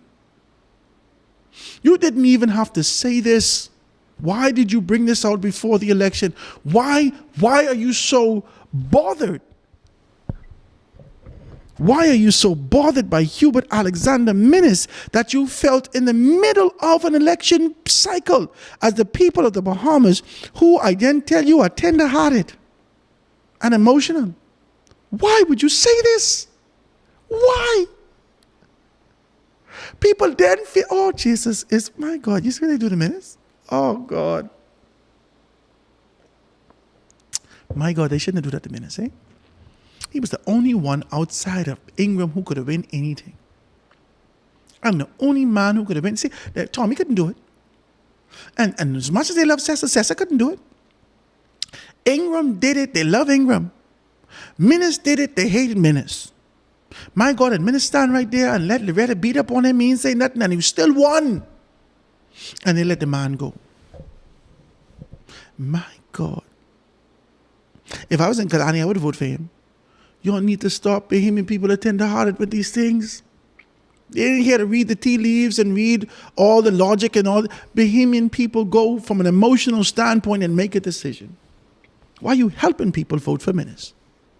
Why? Looking at this thing, I'm just looking at it and trying to make a determination. He said, listen to me, I don't understand this, you know. I don't understand, I got to be decent with this, you know. I got to be decent with this. So he goes on, he says that Hubert Minnis, said we can get rid of Hubert Minnis in due time and due course, but they declined to say when, insisting that the party had far more important things to focus on during an election cycle. Now listen, people just ask you questions all the time. You know, you don't get to answer them questions. You get to answer them questions. Dwayne Sands, when are you going to get, how do you feel about Minnis and his position of being able to stand as an independent? I have no response to that. We wish him all the absolute best. If he wishes to carry on his political career, we in the organization, both professionally and personally, wish him the absolute best. Next question, please. That's it. That's it. You got to get into the what you doing? What you doing? And then it goes on. It says Dr. Minnis formally entered the Kalani race as an independent last week and setting up the contest against the Free National Movement Michael Barnett Ellis and the Progressive Liberal Party's Robin Lyons and the Coalition of Independents Dr. Veronica McGuire.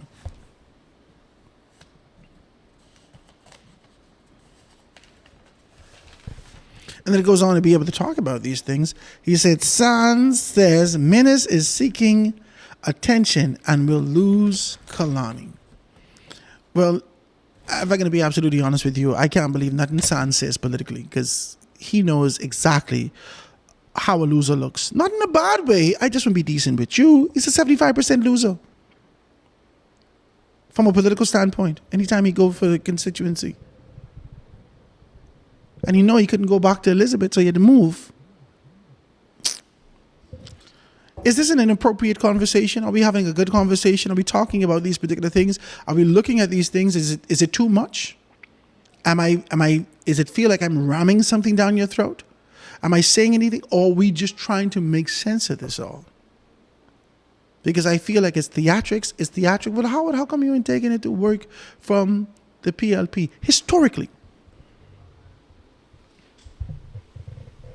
Historically, I've been conditioned to understand, don't expect nothing from the PLP. Historically. That ain't my fault. That's everybody who's living around me fault. And the conditioning that came out of the Free National Movement. Don't worry about the PLP. Historically, I have been conditioned to identify the PLP as a corrupt organization. Historically. Can I say this? Can we talk like this? Is it okay to have this kind of a conversation with you? Historically, the people tell me that the PLPs are thieving hogs. Not in a bad way.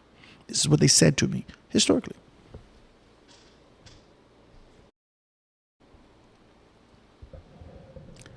As I grew, I only knew I had a disdain for the PLP. Simply because of the conditioning that they gave me. And my appreciation for the organization never set in until I separated myself from the conditioning, which was 8 Mile Rock. Let's just be very clear. 8 Mile Rock, everybody around me, all my cousins, everybody, my ma, everybody, F&M, and they start foaming at the mouth. F&M, this is too much, you need to calm down. I was right there foaming with them. Historically, I only saw negative from the PLP, the conditioning of what my environment indicated to me, that this is what I expect from. You could expect them to thief. You could expect them to be corrupt. You could expect them to lie. They have something, drugs associated. Historically, the fallacies associated with the corruption, perceived, alleged, and otherwise, in the PLP has been embedded in my mind. I have no expectation from the PLP. I have no expectation for the PLP to do anything other than some skullduggery. That's a conditioning in my mind. As I evolved, as I matured, as I grew, as I studied to show myself approved, right? As I seek information to ingest, to digest, and to make a clear and balanced decision for myself and my family as I became a father and a husband and a father. As I became these particular things, I knew I had the responsibility of not just being able to say to my children, watch yourself there, don't vote for the PLP because there's thief and hogs. I got to be more balanced than that. But I never place emphasis on the PLP. Because if you're so busy calling a man thief, you got to show me something more. You got to do more for me. You got to show me vision. You got to show me these particular things. And I, through the haze, I thought I saw it. I knew I saw it with Hubert Alexander Ingram. Yeah, boy, this is what leadership should look like. Hubert Alexander Ingram. Yeah, boy. Now you don't got no Ingram. Talk to me.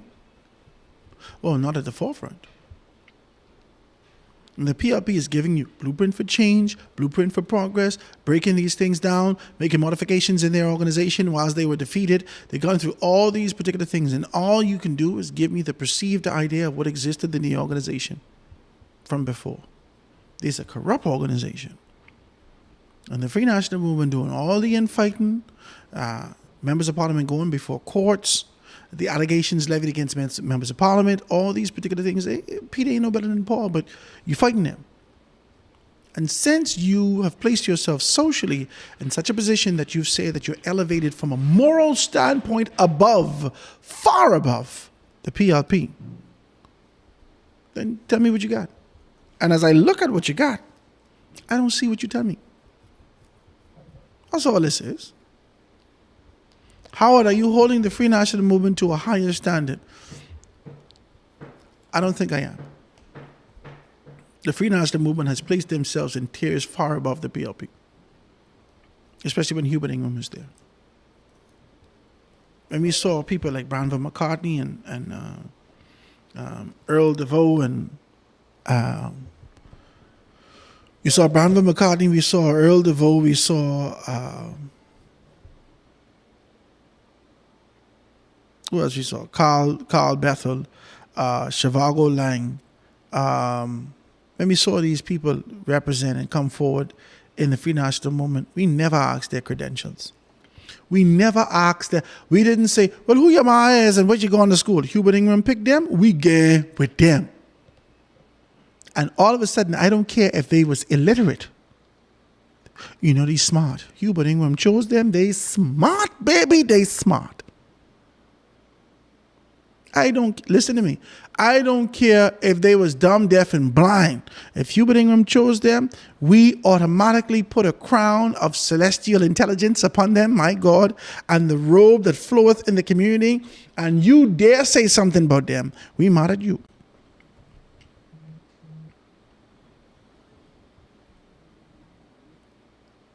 Don't you ever in your life. Because Hubert Ingram chose the cream of the crop in our country. And so that's the conditioning I've come from. And my expectation is not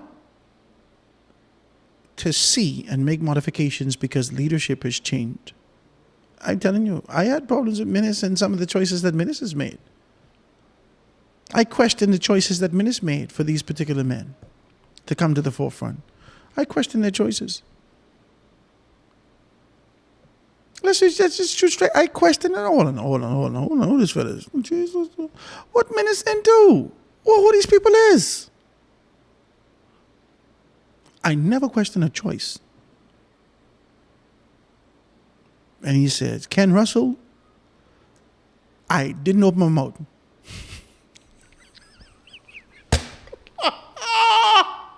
When he said, Nico Grant, I didn't open my mouth. I never say nothing.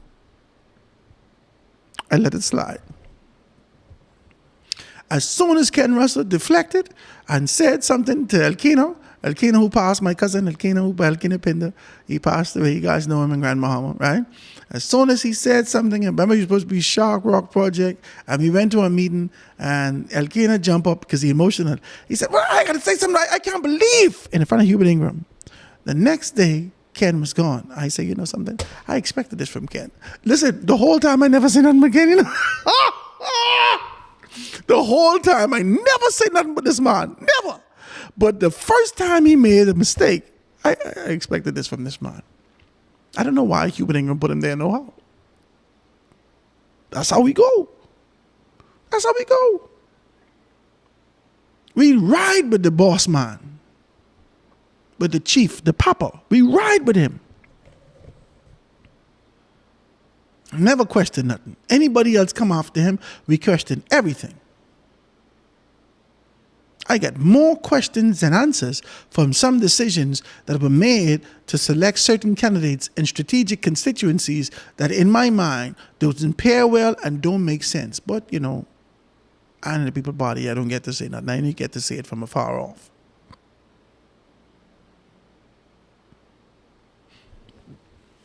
This is where we are. Through it all. Through it all. They get rid of Minnis. They fire Minnis. And now they want to crucify him and roll a stone in the front of his and put 2 guards in the front there. Make sure he don't ever resurrect. He ain't like Jesus. He ain't come back in 3 days. They do everything to get rid of Minnis. And they are so perturbed as a result of Minnis' defiance and this determination to represent that the chairman, who should be busy trying to win Babu Town, who should be busy being able to touch what he's supposed to touch in his last 20 days before his political career is absolutely diabolically diminished. He should be busy trying to be able to find himself in a victorious position. Let's be very clear. He still need to talk about Minnis. I don't know. What more do you want from me? Is what Tyrese said. What more could you want from the man? The Free National Movement got to get its stuff together. The momentum of the organization was supposed to start in 21 days. There's the 20 days left, and I ain't seen nothing kick off yet. How you going to win off the same sympathy you trying to reject? You won't believe that the rhythm that exists in this country, where it go from FNM to PLP to FNM to PLP, you won't believe that this is a time to go back to FNM. But if you haven't taken an assessment of the fact that the temperature is shifting in the country, that means that you haven't even taken an assessment of what's happening globally. And if you ain't know what's happening around you, how could it be able to be prepared to walk with you? Let's talk. All right, Maurice, let's take a next commercial break. Let's take this commercial break, guys. You're going to be able to get back. When we get back, we can talk a little bit more about some stuff that's happening in the newspaper and stuff that's happening around the country. Quick break, guys. Going to be right back after this.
And we're back, ladies and gentlemen. The Foundation with Howard Grant. Grateful to be in your company.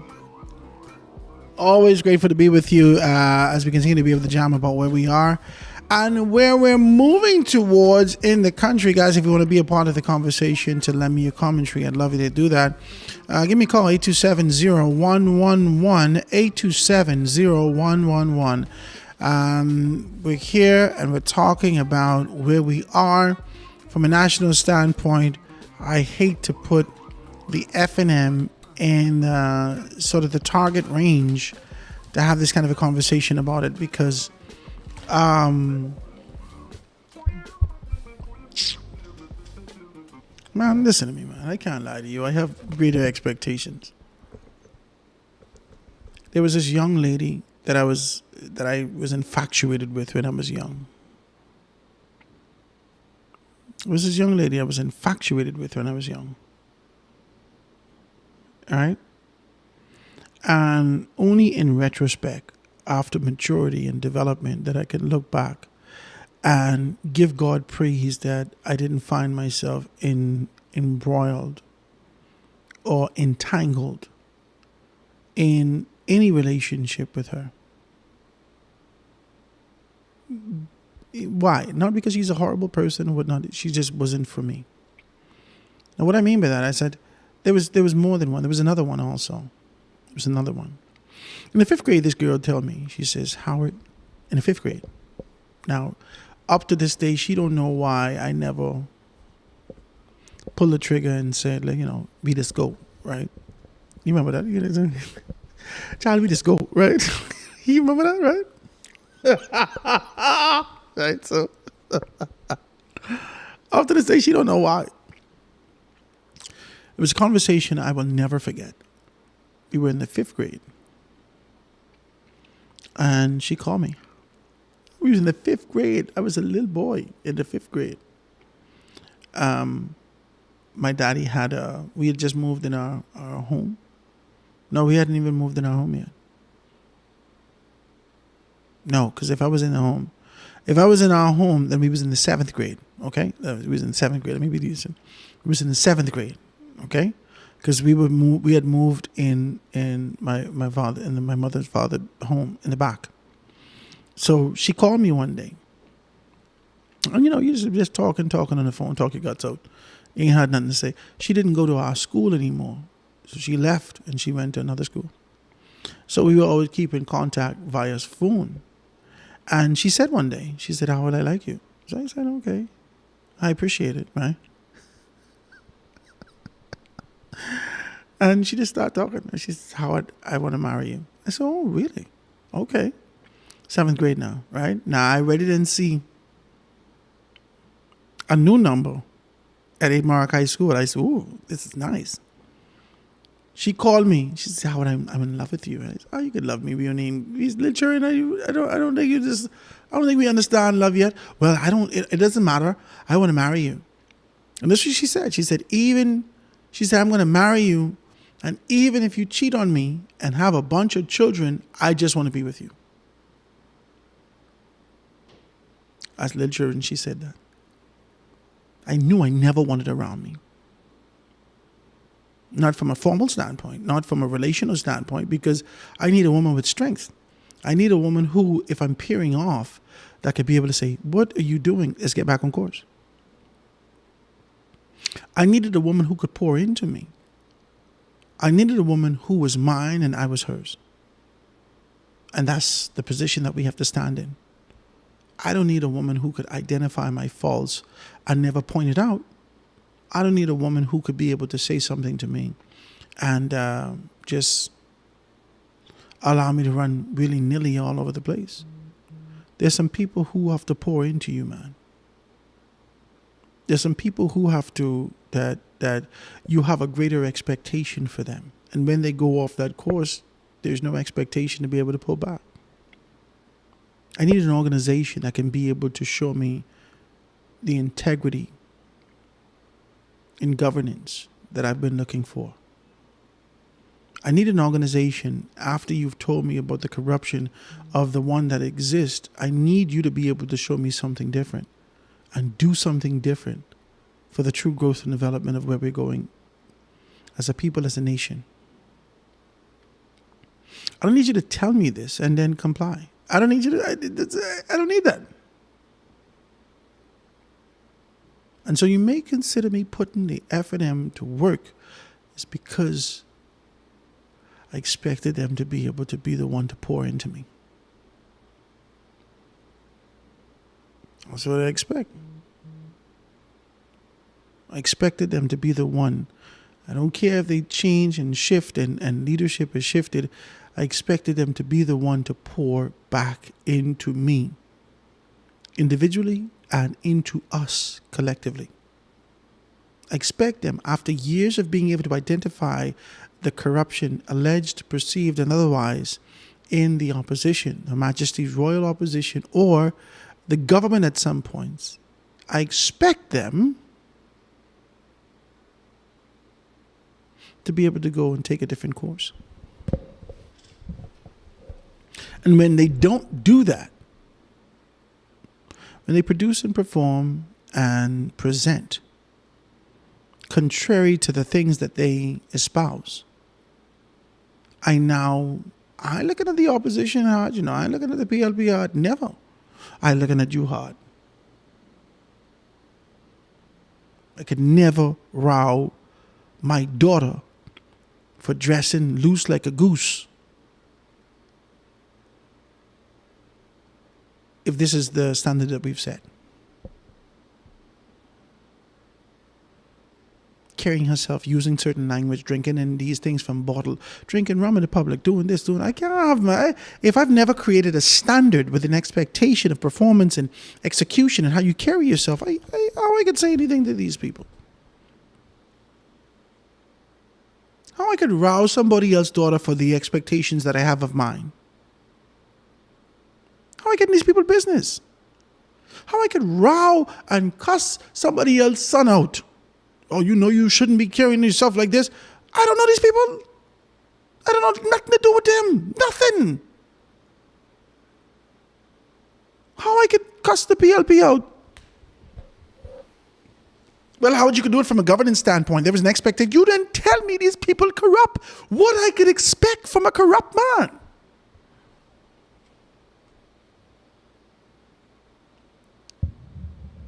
Huh? You only ain't believe the boy Chicken Little, who come and say the sky is falling. You look up, the sky ain't fall. He gone, he come back, the sky is falling. You look up, the sky ain't fall. When the sky falling, he come to run towards you. You say, look at this liar. The star got to kill you.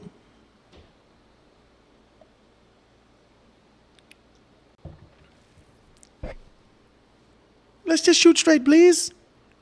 Let's have a clear conversation. I cannot place myself in the position to be able to judge an organization that I never had expectations from. I only could say, you have betrayed me. As an organization who indicated that democracy, that you ran parallel with democracy, that opportunity existed within you, that you would give opportunity for youth, that these particular perspectives will always be at the forefront. And then you keep taking your party back to the 90s, back to the 80s. And you expect everyone to conform their minds to be able to rejoin, re-engage. This is crazy. 827-0111, 827-0111. We're out here and we are jamming, being able to talk with you wherever you are and be able to dive into some things like that. Let me see if I can get to a couple of these texts. I think I got one or two texts. Let me see if I can do that, right? So it says the F&M says, let's see if I can read it, right? So it says the F&M said that they have a higher standard. They say that themselves. They did. They always say that, right? It says, good afternoon, Howard Grant. The F&M and the PLP got to start getting their support financially involved their supporters financially involved, because if the COI can get 12,000 supporters at the poll in the election, all the COI needs is 5,000 supporters to give $300 a month in 28 months. That's $42 million. That's enough to get 4 COI candidates fully financially prepared for 2031 elections, because the FNM and the PLP have 130,000 people from the polls. COI ain't winning 1 seat. Let's be very clear about some things, okay? You're doing a lot, okay? You out here going to Wonka land in your mind. You need to calm down. Come back, okay? Come back. Willy Wonka ain't real. Let's just do this. COI, 12,000 supporters to go into the poll. It don't cost you not a dime to wake up and go put an X on a piece of paper. It don't cost you nothing. It didn't cost you nothing to get the purple paper. To be able to do that, it don't cost you nothing. COI needs 5,000 supporters to give $300 a month. You're doing a lot. You're doing a lot. $300 a month? That's $3,600 a year. That's $3,600 a year.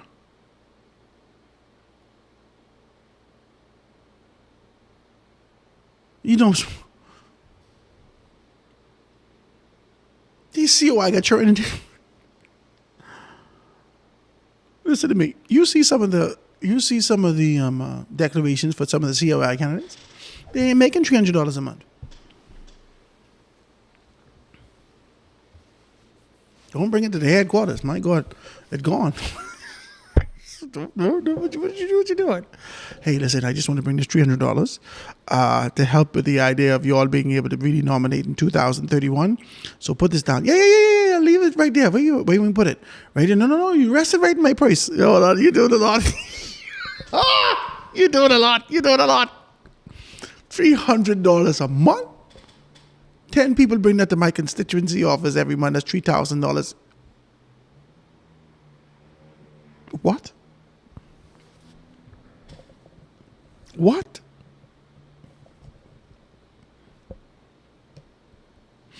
You're doing a lot. There's a great ambition that you all got to be able to see these things like this. But this. Let's see if it's. Oh.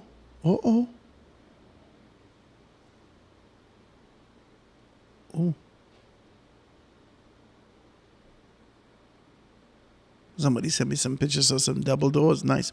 All right, so it says, but Howard, last I checked, more FNMs aligned themselves have been brought before the courts, of course. They say more FNMs, aligned persons, have been brought before the court. Yeah.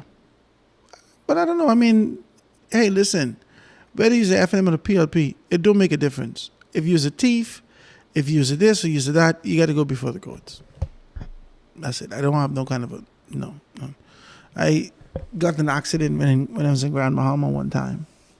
Never been in court before. I was using my cousin's car, Delano. I was going to Freeport to pick up my wife, because this was during 2007. So I was using his car, and his tires were bald, and he had a nice car, right? His tires were bald, and I was speeding to go get my wife, and I just passed Chappie gas station and trying to be able to go up there just before you get to Texaco, and some sand was in the road. As I passed there, a car pulled out in front of me, right? Must be from, I don't know where they pulled out from. I think it was the corner right there just before John Roll, right? Remember John Roll furniture store? There was a corner right there and people live in the back there. So I think a car pulled out. When they pull out, they drive up, but they slow down to turn like they're getting into Bartlett Hill or Texaco. And I hit the brakes, but there's a little sand was in the road, and I slide. And the car hit the next car. Boom. I go into court for that. And I tell the judge, I'm guilty. The judge look at me and say, Mr. Grant, you've never been in the court before. I said, no, ma'am, I've never been in the court before. You just come right up here and say you're guilty? What you doing? What you doing? I didn't know. I can stand here and waste the court time and say I innocent. I hit the woman from behind.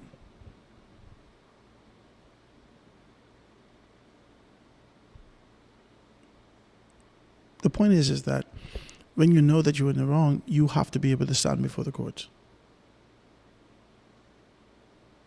You have to.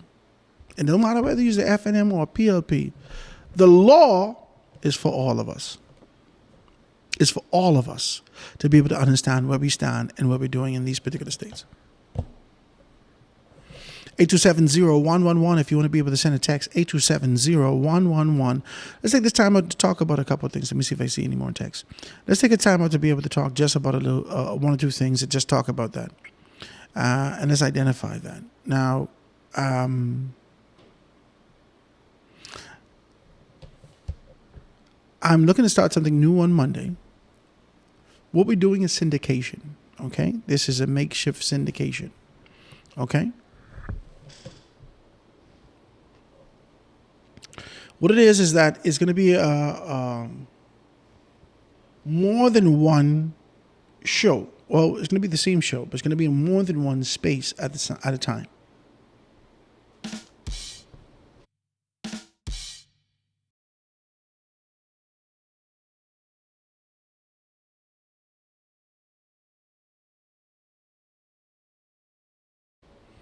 Okay, so I just want to be very clear with you as we talk about these particular things. Now, as of Monday, we're going to be expanding. As of Monday, you're going to be able to see me in 2 slots.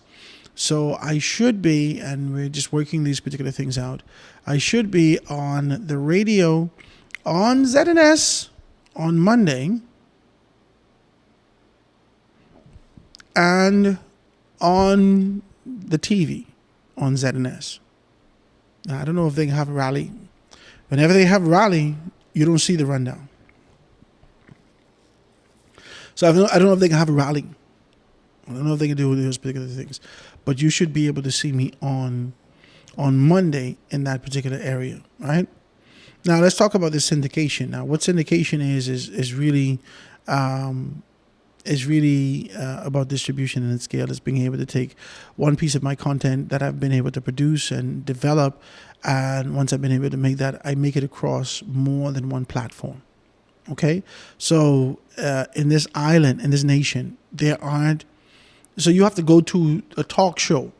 You have to go to a specific space to be able to get a talk show. Okay, so at one point you needed to hear me on Guardian, so you had to come looking for me on Guardian. Okay, if you're in Grand Bahama, you got to figure out, how do I get Guardian? How do I get it? You do all of these things trying to be able to figure out how do you be able to get your show that you enjoy, the show that you like. What I'm doing is taking my product, and it's not a pre-recorded product. It is a live product that I'm taking into different markets. So if you enjoy my show and you're in Grand Bahama, it's accessible to you in Grand Bahama. If you enjoy my show and you're in Abaco, it will be accessible to you in Abaco. If you enjoy my show, if you're in Long Island, we make it accessible to you in Long Island. Now, that is going to be backward. Normally, the people actually from the radio station or the entity would say, hey, listen, can we buy some of your stuff?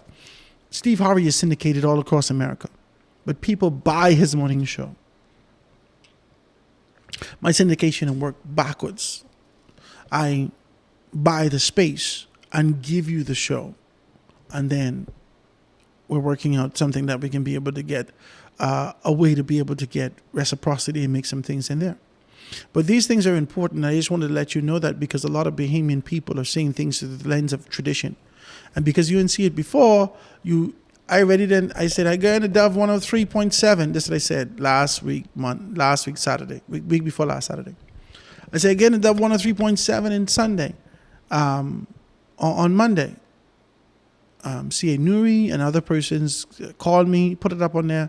What happened to ZNS? How would you do that? Oh, God, you all just make me so tired. Oh, you get fired again from ZNS? Quick as that?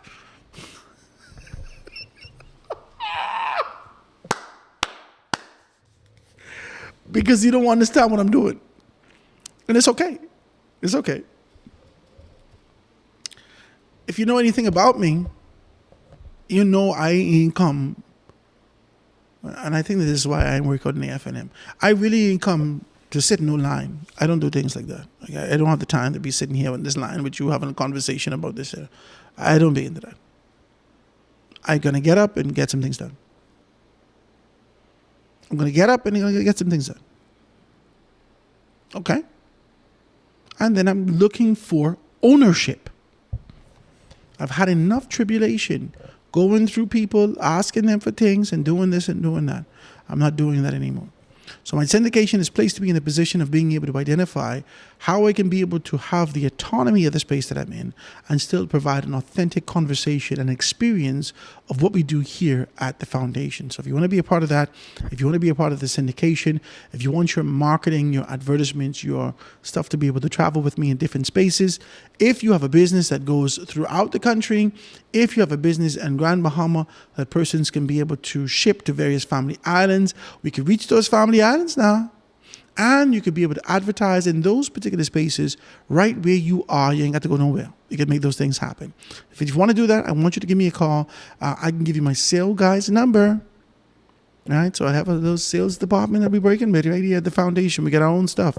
But you can give me a call, 827-0111, and I'll send you right over to him, and he'll be able to set you up with these packages that we have. And we can make some things happen. Guys, that is the show today. It is 2 o'clock. So we're going to be able to do those things. I want to thank all those persons who tuned in with me today. You can tell me whether or not I took it too far, whether or not this is too much conversation as it relates to these particular things. Remember that we are in a political time. Remember that we are in a political season. We are in a political time. And in the midst of that, we're going to be able to find ourselves in this kind of a position. Let's talk about this now. In the midst of it all,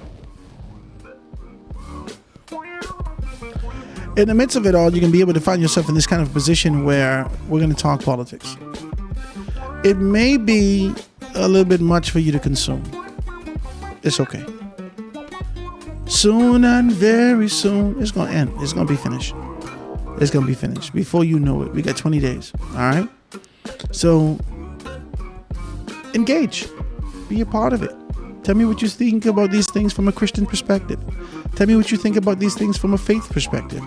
Tell me whether or not that there's a belief in this in your position, in your church, in your community, your environment. Talk to me about what your expectations are from these particular candidates. Or if you don't expect nothing at all. Or if you see them like how the conditioning tell me there's all teething hogs. I don't know. Let's have a great conversation, guys. I want to thank you so very kindly for being able to tune in with us here on The Foundation with Howard Grant. And thank you so much for tuning in to Dove 103.7 FM in Grand Bahama, and all you folks out there on Foundation 242 or on YouTube, Foundation 242. I want to thank you so very kindly. I want to see you guys tomorrow. God spare our lives right here on The Foundation.